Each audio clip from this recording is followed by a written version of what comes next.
ನಮಸ್ಕಾರ ರೀ, welcome to Ashwini Desai blog. So ಇವತ್ತು ಮಾಡೋಣ ನಾವು ಅವರೆಕಾಳು ಅಕ್ಕಿ ರೊಟ್ಟಿ. ಸೊ ಏನೇನು ಸಾಮಾನು ಬೇಕಂತ ಹೇಳ್ತೀನಿ ನೋಡಿ.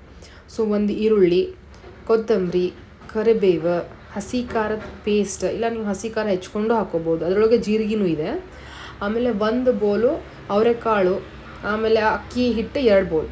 ಸೊ ಈಗೇನು ಮಾಡೋಣ, ಫಸ್ಟು ಈರುಳ್ಳಿ ಹಾಕೋಣ, ಆಮೇಲೆ ಕರಿಬೇವು, ಕೊತ್ತಂಬರಿ. ಇದಕ್ಕೆ ನೀವು ಬೇಕಂದರೆ ಇದನ್ನು ಹಾಕೋಬೋದು, ಸಬ್ಬಸ್ಗಿ ಸೊಪ್ಪು ಹಾಕೋಬೋದು. ನೆಕ್ಸ್ಟ್ ಇದು 1 ಬೋಲಷ್ಟು ಅವರೆಕಾಳಿದೆ, ಹಿಂದೆ ನೆನೆ ಇಟ್ಟು ಮಾರ್ನಿಂಗ್ ಸಿಪ್ಪೆ ತೆಗೆದು ಮಾಡಿರುವಂಥದ್ದು ಇದು. ಸೊ ನೆಕ್ಸ್ಟ್ ಹಸಿ ಖಾರ ಹಾಕೋಣ ಇದಕ್ಕೆ. ಇದು ಒಂದು ಅರೌಂಡ್ 2 to 3 ಟೇಬಲ್ ಸ್ಪೂನ್ ಅಷ್ಟು ಆಗುತ್ತೆ ರೀ ಹಸಿ ಖಾರ. ನೆಕ್ಸ್ಟ್ 1 ಬೋಲ್ ಅವರೆಕಾಳು ತೊಗೊಂಡ್ರೆ ಹೇಳಿದ್ನಲ್ಲ, 2 ಬೋಲ್ ಅಕ್ಕಿ ಹಿಟ್ಟು ತೊಗೋಬೇಕು. ನೆಕ್ಸ್ಟು ನೀರು ಕುದಿಯೋಕೆ ಇಟ್ಟಿರ್ತಿದ್ದೀವಿ ರೀ, ಕುದಿತಿದ್ದಾವೆ ನೀರು. ಇದಕ್ಕೆ ಏನು ಮಾಡೋಣ, ಉಪ್ಪು ಹಾಕೋಣ ರುಚಿಗೆ ತಕ್ಕಷ್ಟು. ಆಮೇಲೆ ಇದೆಲ್ಲ ಡ್ರೈ ಮಸಾಲೆ ಅಂತೆಲ್ಲ ಚಲೋದಾಗಿ ಮಿಕ್ಸ್ ಮಾಡಿಕೊಂಡು ಇದನ್ನು ಬಿಸಿನೀರೊಳಗಡೆ ಕಲಿಸ್ಕೊಳ್ಳೋಣ. ಆದಷ್ಟು ಇದನ್ನು ಬಿಸಿನೀರಲ್ಲೇ ಕಲಿಸ್ಕೋಬೇಕು, ತಣ್ಣೀರಲ್ಲಿ ಕಲಿಸ್ಕೊಂಡ್ರೆ ಚೆನ್ನಾಗಿ ಬರೋದಿಲ್ಲ, ಆಮೇಲೆ ತಟ್ಟಕ್ಕೂ ಆಗೋದಿಲ್ಲ ನಮಗೆ ಇದನ್ನು. ಸೊ ಬಿಸಿನೀರಲ್ಲೇ ಕಲಿಸ್ಕೊಂಡು ಚೆನ್ನಾಗಿ ಹದಕ್ಕೆ ಕಲಿಸ್ಕೋಬೇಕು. ಯಾವ ಹದ ಅಂದರೆ ಚಪಾತಿ ಹಿಟ್ಟಿನ ಹದ ಇರ್ತಲ್ಲ, ಅದಕ್ಕಿಂತ ಒಂದು ಸ್ವಲ್ಪ ಮೆತ್ತಗೆ ಕಲಿಸ್ಕೋಬೇಕು. ಸೊ ಇದು ನೆನೆ ಹಿಡಿಯುವಂಥ ಅವಶ್ಯಕತೆ ಏನಿಲ್ಲ, ಯಾಕಂದ್ರೆ ಆಲ್ರೆಡಿ ಬಿಸಿನೀರು ಹಾಕಿ ನಾದಿರ್ತೀವಲ್ಲ, ನಡೀತದೆ. ಸೊ ನೆಕ್ಸ್ಟ್ ಒಂದು ಬಟ್ಟೆ ತೊಗೊಂಡು ಒಂದು ಮೀಡಿಯಮ್ ಸೈಜ್ ಬಾಲ್ ಸೈಜಲ್ಲಿ ತೊಗೊಂಡಿದ್ದೀನಿ ಹಿಟ್ಟು. ಸೊ ಎಷ್ಟು ನಿಮಗೆ ತೆಳ್ಳಗಾಗುತ್ತೆ ಅಷ್ಟು ತಟ್ಕೋಬೇಕ್ರಿ ಇದನ್ನು ನಾವು ನೀರು ಹಚ್ಚಿ. ಒಂದಿಷ್ಟು ಜನ ಇದಕ್ಕೆ ಎಣ್ಣೆನೂ ಹಚ್ಕೋತಾರೆ. ಸೊ ನಾವು ನೀರು ಹಚ್ಚಿ ಇಲ್ಲಿ ತಟ್ತಿದ್ದೀವಿ. ಎಷ್ಟು ತೆಳ್ಳಗಾಗುತ್ತೆ ಅಷ್ಟು ಕ್ರಿಸ್ಪಿಯಾಗಿ ಬರುತ್ತೆ ನೋಡಿ. ಈ ಥರ ನೀವು ಬೇಕಂದರೆ ಇದನ್ನು ಬನಾನಾ ಲೀಫ್ ಮೇಲೂ ತಟ್ಕೋಬೋದು. ಪ್ಲಾಸ್ಟಿಕೆಲ್ಲ ಅವಾಯ್ಡ್ ಮಾಡಿ ಆದಷ್ಟು. ನೋಡಿ ಈ ಥರ ತೆಳ್ಳಗೆ ತಟ್ಕೋಬೇಕು ಇದನ್ನು. ಆಮೇಲೆ ಏನು ಮಾಡೋಣ, ಇದನ್ನು ಹಂಚು ಫಸ್ಟು ಹೈ ಫ್ಲೇಮಲ್ಲಿ ಇಟ್ಟು ಕಾಸಿ, ಆಮೇಲೆ ಲೋ ಫ್ಲೇಮ್ ಮಾಡಿಬಿಡೋಣ. ಇದನ್ನು ಹಾಕಿ ಫುಲ್ ಲೋ ಫ್ಲೇಮ್ ಒಳಗಡೆ ಮುಚ್ಚಿ ಬಿಟ್ಬಿಡೋಣ ರೀ. 1-2-3 ನಿಮಿಷ ಸಾಕು ಒಂದು ಸೈಡ್ ಬೇಯಲಿಕ್ಕೆ.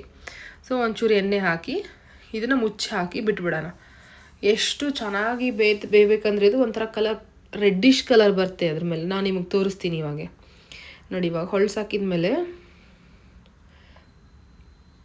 ಈ ಥರ ಕಲರ್ ಬೇಯಬೇಕು ನಮಗೆ.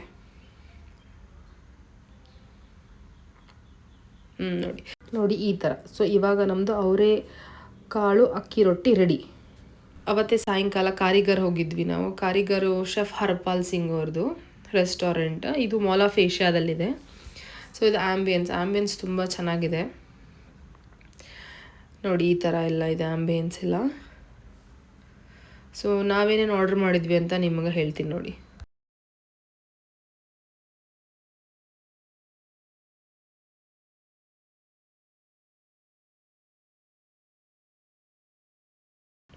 ಸೊ ಇದು ದೀನಾನಾಥ್ ಕಿ ಟಮಾಟರ್ ಚಾಟ್ ಅಂತ ಹೇಳಿ, ಬನಾರಸ್ದು. ಸೊ ಫುಲ್ ಫ್ಲೇವರ್ಫುಲ್ ಇರುತ್ತೆ, ಚೆನ್ನಾಗಿರುತ್ತೆ. ಟ್ರೈ ಮಾಡಿ ಒಂದ್ಸಲ ಹೋದರೆ ನೀವು ಇಲ್ಲೇ. ನೆಕ್ಸ್ಟ್ ಏನು ತೊಗೊಂಡಿದ್ವಿ ಅಂದರೆ ನಾವು ಇದು ನೋ ಮೈದಾ ಸೋಯಾ ಚಾಪ್ ಅಂತ ಹೇಳಿ. ಇದ್ರೊಳಗೆ ಮೈದಾ ಮಿಕ್ಸ್ ಇರೋದಿಲ್ಲ. ಸೊ ಫುಲ್ ಚೀಸಿ ಇರುತ್ತೆ, ಚೆನ್ನಾಗಿರುತ್ತೆ ಟೇಸ್ಟ್ ಮಾಡಲಿಕ್ಕೆ ಮಾತ್ರ. This was very good. What we have tried among all this was the best one.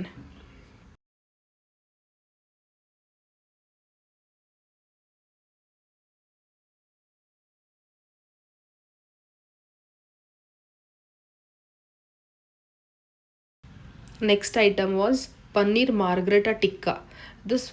ಇದು ಒಂಥರ average. Okay, this was not so hyped also, not so low also, but it was average. ನಂಗೆ ಇದು ಚೆನ್ನಾಗಿ ಅನ್ನಿಸ್ತು.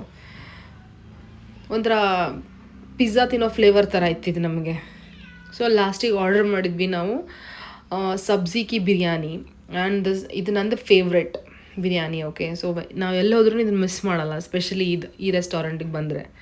So ನಿಮಗೇನಾದ್ರು ನನ್ನ blogs ಇಷ್ಟ ಆದರೆ please subscribe ಮಾಡಿ, ಇದೇ ರೀತಿ ಸಪೋರ್ಟ್ ಮಾಡ್ತೀರಿ. Thank you for watching my blog.